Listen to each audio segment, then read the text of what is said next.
Hello friends, I welcome you all to this YouTube channel. तो दोस्तों, हम लोग 10 MCQ सीरीज़ कर रहे हैं। उसी में हम एक नए लेक्चर लेके आ गए हैं आज।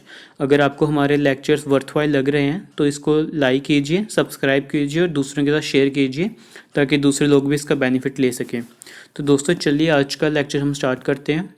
और very first question is, which of the following statement about the perovskite solar cells is true? A, perovskite solar cells are made using a material called perovskite, which is a type of mineral. B, perovskite solar cells are less efficient than traditional silicon solar cells. C, perovskite solar cells have the potential to be more cost effective than silicon solar cells. Or is it D, perovskite solar cells are not suitable for use in the humid climate.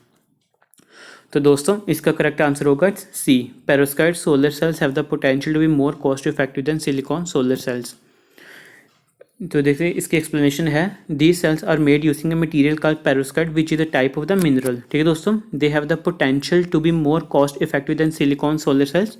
The solar cells overcome the challenges of degradation during operation, making them suitable for large scale commercialisation.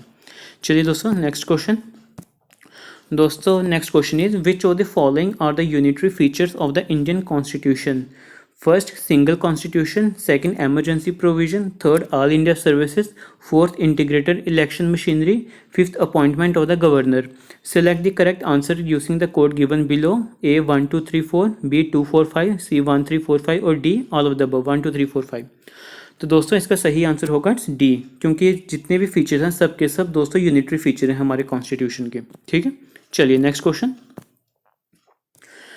दोस्तों, with reference to the forest conservation act 1980, consider the following statements.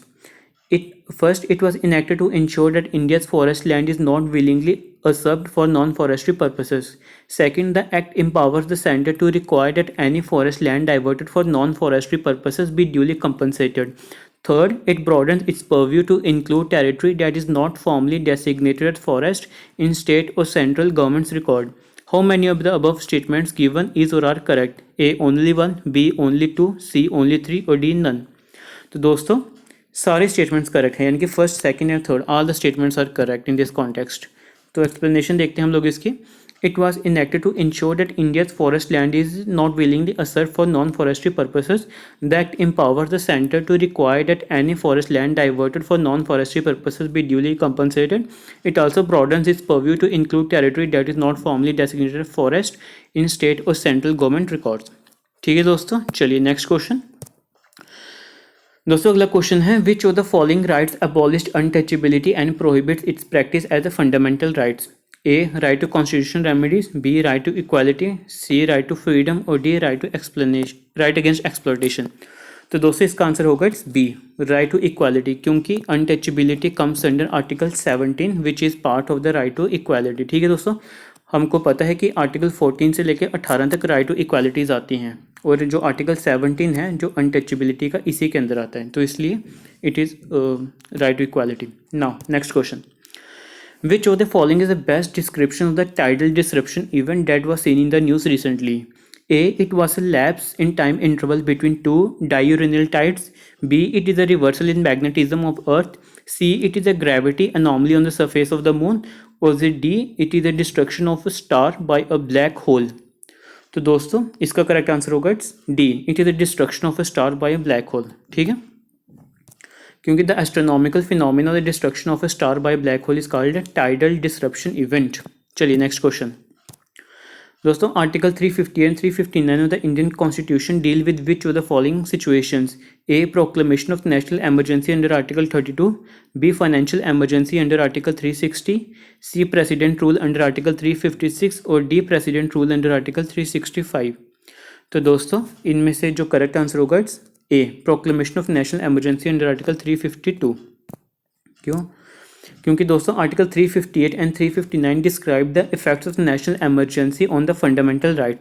दोस्तों, article 358 के अंदर it deals with the suspension of the fundamental rights guaranteed, यानी कि article 19 के अंदर जो हमारे पास जो राइट्स होती हैं, यानी कि freedom of speech and expression, assembly, association, movement, residence, वो सारी की सारी जब नेशनल इमरजेंसी होती है तो आर्टिकल 358 के अंदर वो सस्पेंड हो जाती हैं, और उसी तरीके से आर्टिकल 359 के अंदर बाकी जो बची हुई वो सारी सस्पेंड हो जाती हैं फंडामेंटल राइट्स एक्सेप्ट आर्टिकल 20 और 21 को छोड़ के। ठीक है दोस्तों, चलिए नेक्स्ट क्वेश्चन। दोस्तों, why is there is great concern about the microbeads that are released into the environment? A, they are considered harmful to the marine ecosystem. B, they are considered to cause skin cancer in the children. C, they are small enough to be absorbed by the crop plants in the irrigated fields. और D, they are often found to be used as food adulterants. तो दोस्तों इसका correct answer होगा it's A, they are considered harmful to the marine ecosystem। ठीक है दोस्तों, चलिए, क्योंकि microbeads are manufactured solid plastic materials of less than 1 millimetre. इनका साइज अगर पूछेंगे तो it is less than 1 millimetre microbeads. Okay दोस्तों, in their largest dimension they are most frequently made of polyethylene but can also be of other petrochemical plastics such as polypropylene and polystyrene. Microbeads can cause plastic particle, water pollution and pose an environmental hazard for aquatic animals in fresh water and ocean water. चलिए next question. दोस्तों, what is silvopasture? A, method of planting trees exclusively for timber production. B, a sustainable land management system that combines trees, livestock and forage crops. C, a technique used to control soil erosion on steep hillsides. And D, a form of aquaculture involving fish and aquatic plants. तो दोस्तों इसका correct answer होगा it's B. It is a sustainable land management system that combines trees, livestock and forage crops. ठीक है दोस्तों, चलिए next question.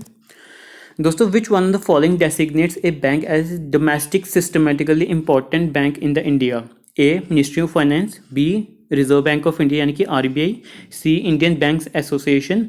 और D, security and exchange board of India यानी कि सेबी। तो दोस्तों कौन डिक्लेयर करता है domestic systematically important bank? These are declared by the RBI यानी कि रिजर्व बैंक ऑफ इंडिया। ठीक है दोस्तों, इसके बारे में पढ़ते हैं कुछ।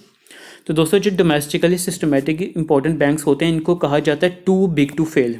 क्योंकि is too big to fail, क्योंकि अगर ये फेल हो गए तो पूरी भारत की इकॉनमी कोलैप्स कर सकती है, ये इतने बड़े बैंक होते हैं। ठीक है दोस्तों, according to RBI some banks become systemically important due to their size, cross jurisdictional activities, complexity and lack of substitute and interconnection.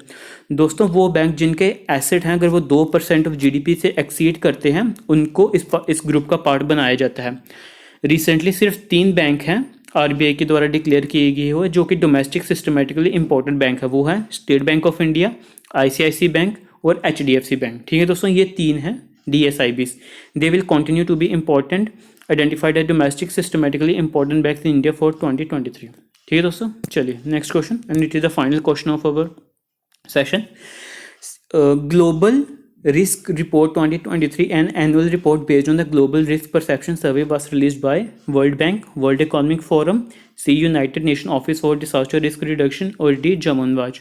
तो दोस्तों इसका सही आंसर होगा it's B, world economic forum. ठीक है दोस्तों, चलिए दोस्तों आज के लिए हम इतना ही रखते हैं। बाकी आप लोग सेशन को लाइक कीजिए, शेयर कीजिए, सब्सक्राइब कीजिए और आप फीडबैक भी दे सकते हैं कमेंट्स में। चलिए दोस्तों आज के लिए रखते हैं, सी यू टुमारो, बाय।